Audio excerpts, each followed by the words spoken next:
В данной выставке мы принимаем участие в третий раз. Впечатление у нас положительное, прекрасно.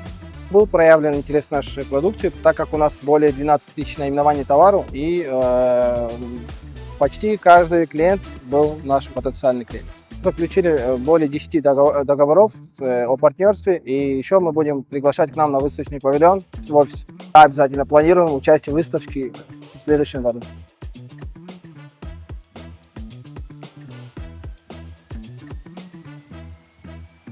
Құрметті алматылықтар және Алматы қонақтары, менің есімім Құсайын Нұрдыбек.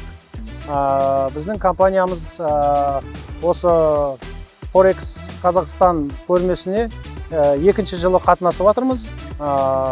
Былтырғы жылы да осы ноябрь айында қатынастық. Бірінші жылы болғаннан кейін кішкене тәжірибелеріміз жетіспеген. Биылғы жылда жақсылап дайындалып, көрмеден үлкенірек орын алып, уже опытпен қатынасып жатырмыз. Көрмеге өте көңілімізден шығып жатыр.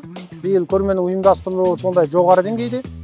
Көптеген қонақтар келген және көршілес елдерден келген, Қырғызстан, Өзбекстан, Ресейден және өзіміздің Қазақстанның әр өңірінен жаңа клиенттеріміз келіп жатыр.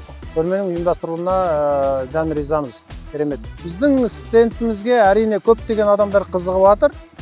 Өйткені біздің компаниямыз осы рынокта 13 жыл, міне 14-ші жыл жұмыс істеп жатырмыз.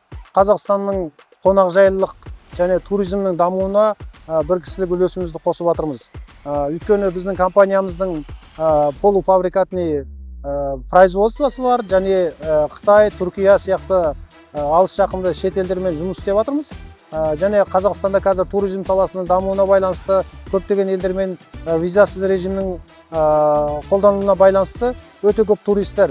Қазір біздің клиенттерімізде қонақ үйлерде негізінен 80-90 және 100%-ға дейінгі толымды қонақ үйлерде сондай орын жоқ. Сол үшін, соответственно, біздің компаниямыздың да жұмыстары шүкір жақсы болып жатыр. Нақтылы ресми түрде қағаз жүзінде қол қоймадық, бірақ қол қоюға уже ауыз жүзінде келістік. Осы көрме біткеннен кейін келесі аптада біз сол нақтылы тоқтам жұмыстарын бастаймыз. Әрине келесі жыл тағы да қатынасамыз біз көрмеге.